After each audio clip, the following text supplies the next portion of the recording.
de vous retrouver. Et puis comme Michel vient en direct de Jérusalem et que nos parents adoptifs, entre guillemets, sont à Jérusalem, je dis simplement que mon père adoptif me dit toujours « Mireille, souris ». Donc je vais essayer de sourire au maximum, même si c'est pas forcément évident de parler sans micro avec vous qui êtes quand même pas mal disséminés dans la salle.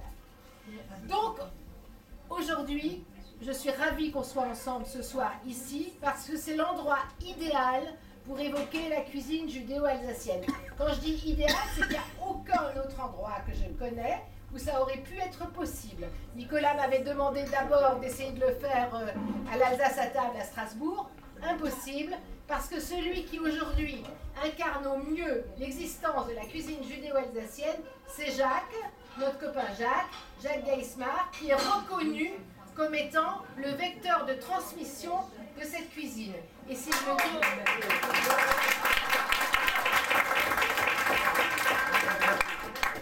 Et si je le dis, c'est parce que je l'ai vécu. Je l'ai vécu puisque au démarrage, je ne pensais pas du tout travailler sur cette question. Et un jour, Jacques m'a dit, on devrait faire quelque chose. Et j'ai commencé à regarder ce qui existait. Et je me suis rendu compte que ce qui existait était terriblement nostalgique. Était terriblement lié à tout ce qui avait disparu. Me foutais le bourdon, excusez-moi. J'ai perdu mes parents, donc les grands-parents de Nicolas, quand j'avais 20 et 24 ans. Et j'avais l'impression qu'on m'évoquait partout que des choses disparues. Et Jacques, c'était exactement l'inverse. Et j'insiste là-dessus. Jacques a fait partie de toutes nos fêtes de famille. Un de nos fils s'est marié à Colmar parce qu'il voulait Jacques comme traiteur, alors qu'il épousait une parisienne et que ce n'était pas forcément le plus simple. Tous les repas de fête chez nous ont été liés à la cuisine de Jacques et de sa famille. Donc, j'y suis particulièrement attachée, on s'entend très bien, on s'engueule souvent, on a aussi mauvais caractère l'un que l'autre. Mais ce qui me plaît, c'est qu'aujourd'hui, il puisse vous présenter quelque chose qui vit. Et moi, j'aimerais insister là-dessus, parce que vous savez tous que la tradition, vous avez eu le meilleur vecteur avec Freddy Raphaël l'autre soir sur l'histoire du judaïsme alsacien. Vous ne pouvez pas trouver mieux. C'est la personne référente. C'est lui qui, en fait, en premier, a travaillé cette question avec sa grande connaissance de la sociologie en tout genre, aidé par une dame membre du CNRS qui est d'origine colmarienne, Annie Bloch. Ils ont commencé à réfléchir à cette cuisine et à essayer dans un premier temps de la définir. Alors, à l'origine, simple, parce que les juifs alsaciens étaient simples, parce qu'ils ne mangeaient de la viande quasiment que le vendredi soir, Shabbat et les fêtes. Une cuisine donc qui tenait au corps et qui était à base de produits faciles tels que les Matzetneflish que vous avez mangé aujourd'hui, à savoir les boulettes de pain asile. Ces boulettes de pain asile que vous avez retrouvées peut-être dans les délis new-yorkais si vous y avez été, boulettes infiniment plus grosses parce ils font le blanc d'œuf en neige et ils adjoignent le blanc d'œuf en neige. Dans la recette de ma grand-mère et en fait de l'arrière-grand-mère de Nicolas, il n'y avait pas de blanc d'œuf en neige, mais la grande question des Matzetneflish, c'est dur ou molle. Dans toutes les familles, cette question se pose. Et ça a été étudié de façon tout ce qu'il y a de plus universitaire sur justement la raison, en utilisant Lévi-Strauss à la rescousse, de savoir pourquoi le dur ou pourquoi le mou. Je ne suis pas du tout sociologue, je ne suis pas du tout ethnologue, et simplement, je peux ajouter que la question des recettes est la même pour le sucré-salé. Pour ceux qui connaissent le chalet aux pommes, sucré-salé, le chalet de nouilles, sucré-salé, ce genre de réflexion divisait des familles. Et divisait les familles au moment, en fait, des préparatifs, par exemple, de fête, comme les préparatifs de mariage. Pour ceux qui ont vu le film, je ne sais plus lequel c'était, ou quel traiteur prenons-nous, le nôtre ou le vôtre, et que c'était le nôtre. La vérité si je mens. Dans la vérité si je mens, eh bien, la question est exactement la même par rapport au Matzetneflish, je schématise bien sûr. Mais si l'on prend d'autres exemples sur le mou, ben vous avez eu le foie haché. C'est exactement la même chose. Le foie haché, les oignons et les œufs. Alors les oignons et les œufs, pour moi, c'est plutôt polonais qu'alsacien, mais bon, je ne suis pas une grande spécialiste. Des choses basiques, faciles. Mais cependant, nous, lorsque nous avons un repas de fête et que je fais des choses traditionnelles, je pense toujours à la grand-mère de mon mari qui disait « Manger lente », elle avait un accent du Sungo. « Manger lentement, ça a été long à faire ». Et ça, c'est la chose essentielle de la cuisine judéo-alsacienne. Les plats de résistance étaient des plats mijotés qui étaient longs à faire, qu'on pouvait éventuellement aussi laisser sur la plata ou sur le feu qu'on n'allumait pas ou qu'on faisait conserver pour Shabbat.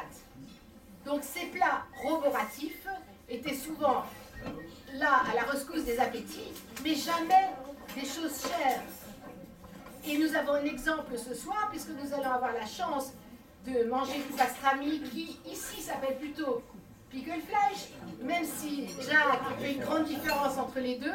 Cette fameuse poitrine de bœuf, traitée de façon différente, qu'elle soit faite au four ou qu'elle soit au courbouillon de pot-au-feu. Je n'irai pas plus loin dans les recettes parce que Jacques est le maître du Pickelfleisch et qu'il a quelques secrets de cuisson que je ne vais pas révéler aujourd'hui.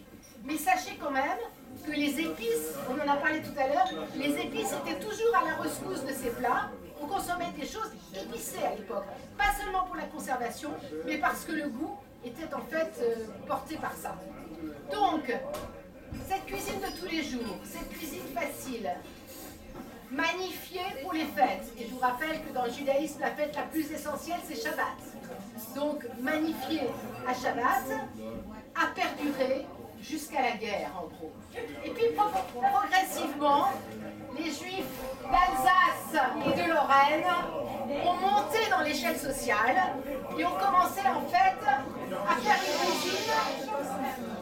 On commençait à faire une cuisine qui était nettement plus élaborée, mais qui souvent s'éloignait des fondamentaux. Je crois que c'est difficile. Donc, je reprends. Donc, la période d'ascension sociale, je dirais, a parfois été un mauvais coup pour la cuisine spécifiquement judéo-alsacienne, parce qu'on tentait plus de se rapprocher de ce qu'on mangeait dans la société en général. Et donc, progressivement, il n'y a que dans certaines familles qu'on a continué à faire vraiment des choses typiques, jusqu'au moment où la cuisine est devenue à la mode. Et où on a commencé à travailler très sérieusement ces questions de transmission. Et il se trouve que les premières études de transmission, qui n'avaient rien à voir avec le judaïsme, ont montré que la transmission de la cuisine, c'était pas forcément les mères qui n'avaient pas le temps, qui n'étaient pas disponibles, c'était bien plus souvent les grands-mères. Aujourd'hui a été présenté un livre de recettes, tout ce qui est plus pas juive, et où la chef disait ma grand-mère, Alain Passat, ma grand-mère, etc., etc. Mais quand on a commencé à chercher, on s'est aperçu que c'était souvent les grand-mères juives qui étaient à l'origine de ces transmissions.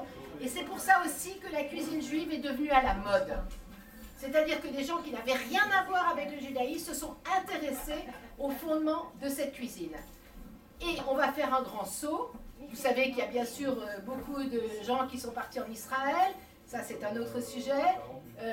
Mais je dirais que le tournant, ça n'est pas si vieux que ça. Le tournant, il a eu une vingtaine d'années.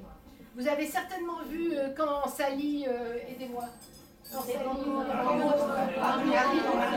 et le fameux sandwich de pastrami. Vous avez certainement entendu parler de livres de recettes qui tout d'un coup ont commencé à exister. Mais vous savez sans doute pas que les deux premiers ont été édités à Strasbourg. Le livre de la Vizzo, pour celles qui savent, un petit livre brun avec des recettes toutes simples. Puis le livre sur la cuisine juive alsacienne de Freddy Raphaël, justement. Il ne l'a pas fait tout seul, il s'est fait aider par un certain nombre de gens. Donc moi je dirais que cette cuisine s'ouvre à la modernité récemment, dans les années aux alentours de 2010. Et là, on voit que les choses changent. on voit par exemple que tout d'un coup on s'intéresse de près au pastrami. Ce pastrami que j'ai présenté dans un colloque universitaire comme étant le pastrami voyageur, en racontant en fait l'histoire de l'émigration et du pastrami sous le bras, en fait que les Juifs avaient emmené. Et donc, tout d'un coup, il y a plein de gens éloignés du judaïsme, qui n'avaient rien à voir, qui ont senti qu'il y avait des choses à tirer en fait de ce qui se passait dans la cuisine juive.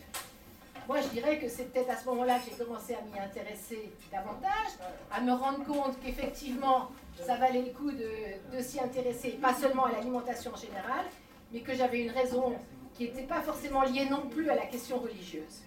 Mais là, je commence par... Je crois qu'à cette heure-ci, on aime bien des anecdotes. Une des premières anecdotes dont je me souviens, c'est lorsque...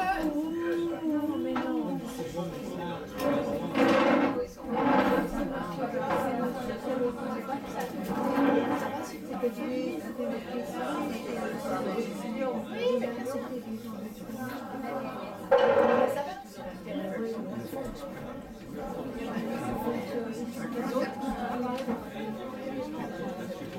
Pour cette personne,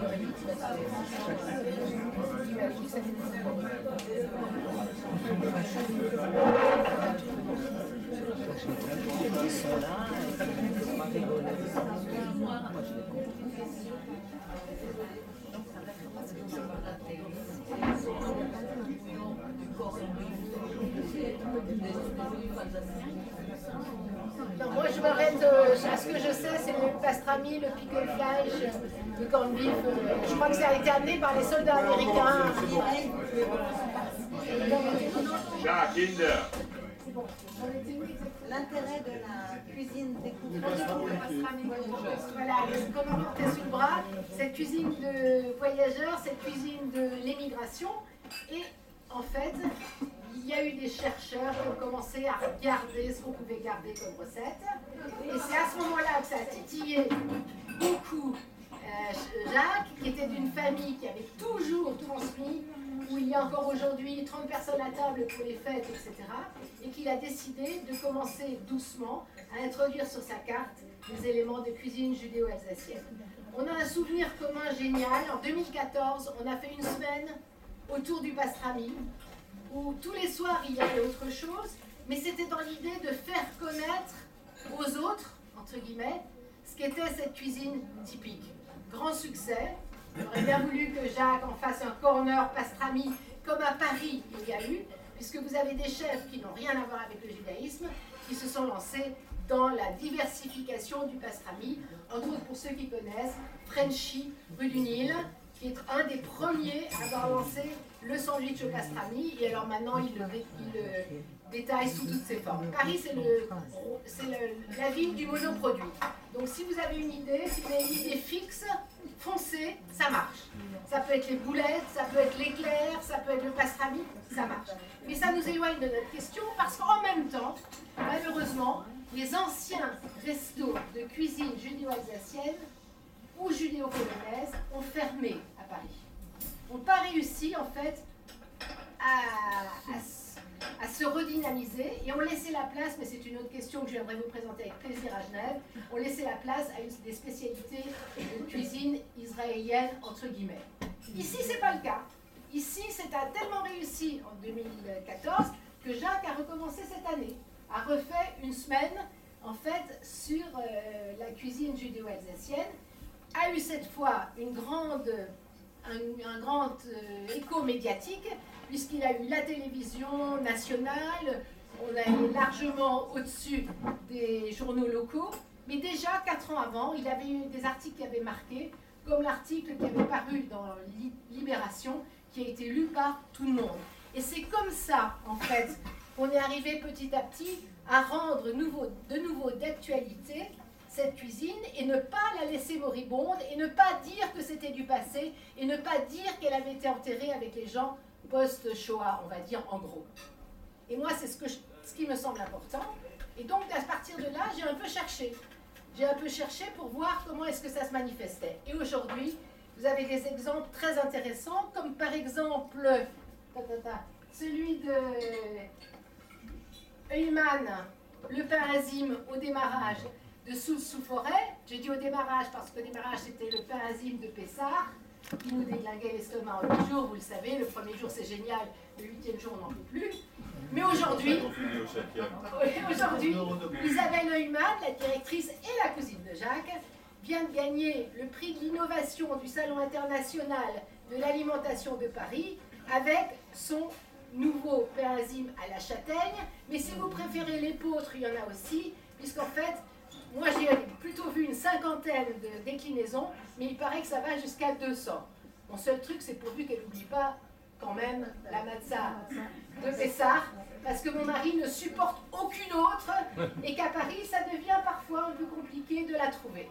Donc, voilà une modernité réussie.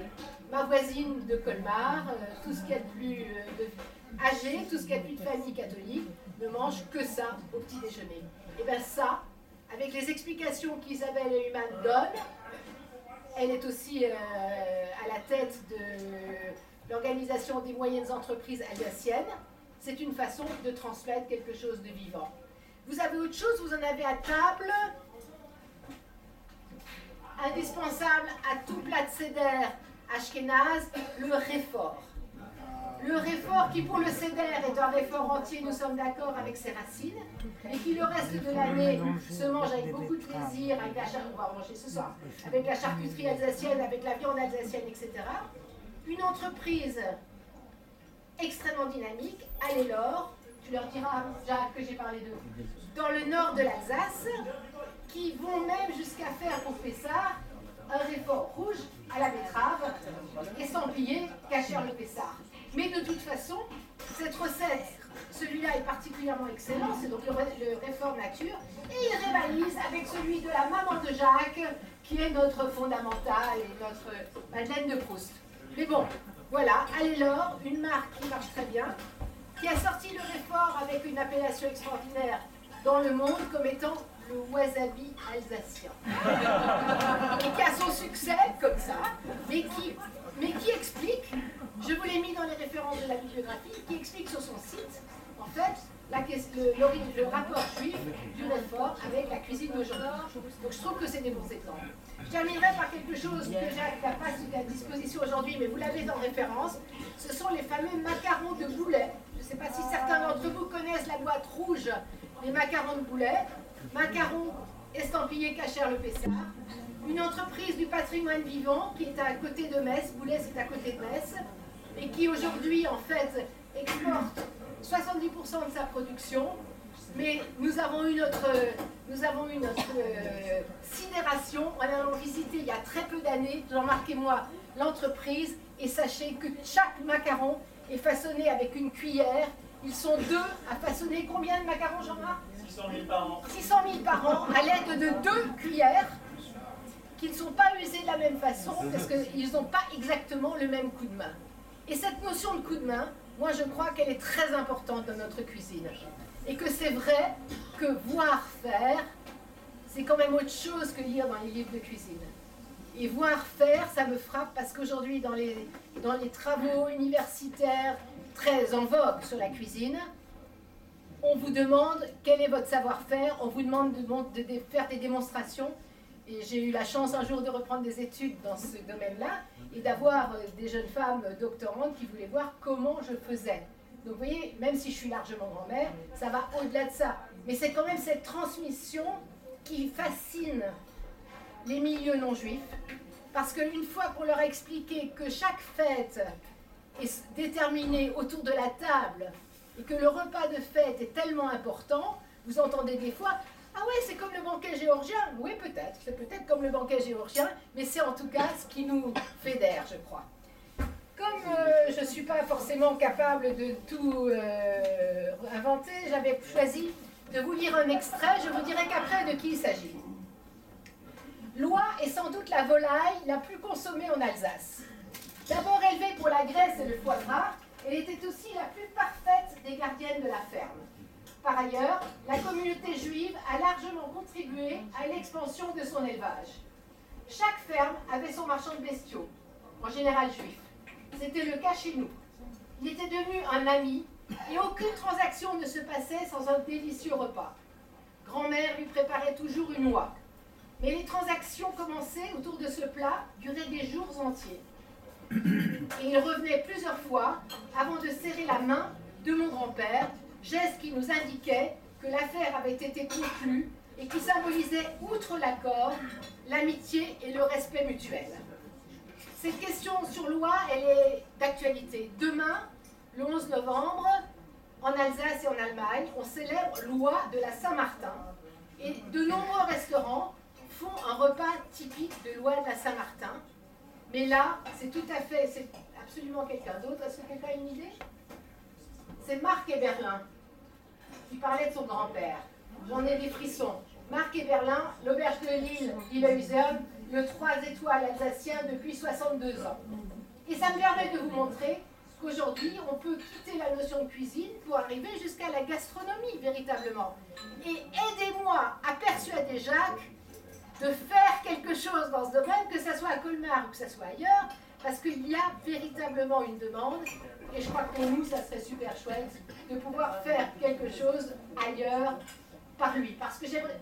Ça fait 5-6 ans que j'ai qu'une peur, c'est que quelqu'un lui pique cette idée. Et que s'il attend trop, comme c'est tellement à la mode, la tradition, la transmission et la modernité, c'est quelqu'un d'autre qui va s'installer et qui sera bien moins bon que lui. J'aimerais bien qu'on le remercie.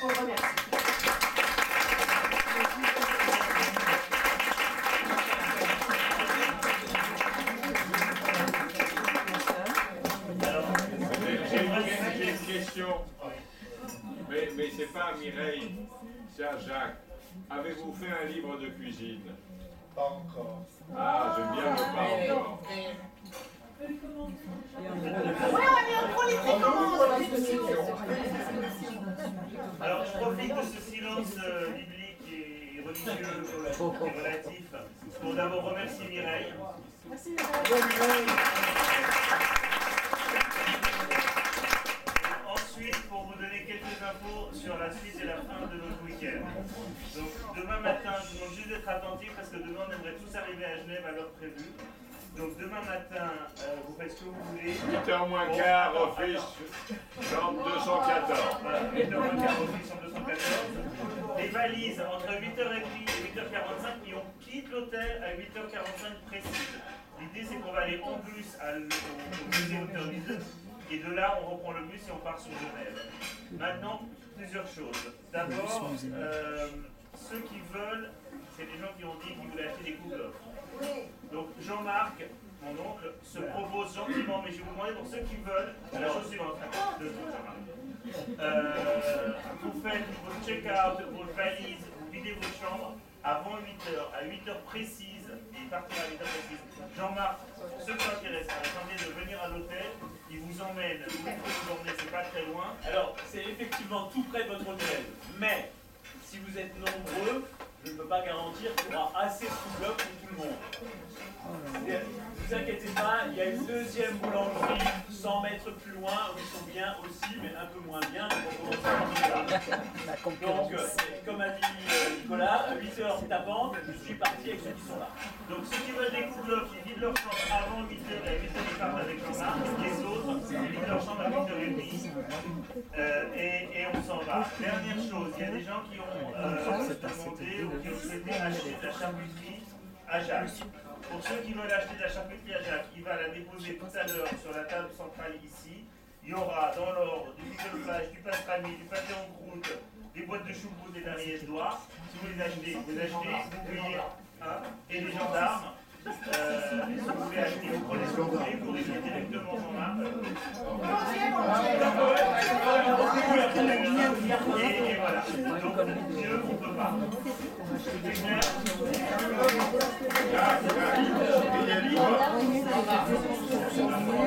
Choucroute. Choucroute.